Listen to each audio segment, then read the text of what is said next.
Giuli na sa DepEd ang tibuok ka Mandaue City Central School nga gigamit sa dakbayan isip COVID-19 isolation facility kapin sa usa ka tuig. Apan may mga nangawa na o gipangawat nga mga kagamitan sud sa eskwelahan. Ang report ni Nico Serino. Nico.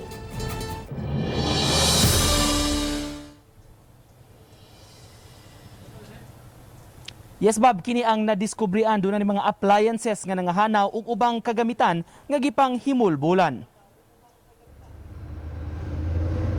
Sukad Mayo sa miaging tuig gihimo ang eskwelahan nga isolation facility sa mga COVID positive patients sa dakbayan. Tungod sa pag-us-us sa mga kaso sa miaging mga buwan, maong nadesisyonan nga iuli na kini. Nabalik kini hinapos sa miaging buwan ug gikalipay sa mga magtutudlo kay nahilo na nagyud sila. When we arrived here, what we did first is the cleaning, cleaning of the school. Until now, we are not yet done.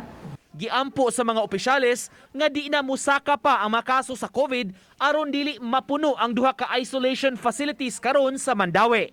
Hopefully kay na naman say na may available nga kanang isolation facilities nga lain kay before wala mo gyud available kana ramang yung school nato. They need it already ang eskwelahan o kanang nag-us-us man pud atong cases at naa nga time. Apan kun unsa ang kalipay sa mga magtutudlo nga nakabalik na sa campus, gikaguol sab nila ang nahitabo sa uban nga mga classrooms. Kining mga electric fan gipang himulbulan.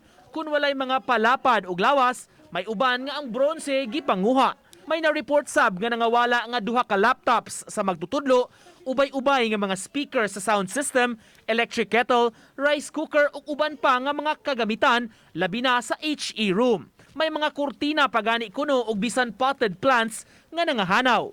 Nagbuhat karon og report ang mga teachers ug principal kabahin niini ug isubmit sa City Hall. Sa bahisa jud, ang among mga electric fan, sir, what gipangkuhaan nila bronze. Oh. Nya naay ni bag-o gyud nga wa magamit pa sa maestra kay bag-o lang murag donated to sa parents. Nya naabtan naman ko di wa gini mapataod. Gibusdak, sir. Gibuak kay para makuha ang bronze.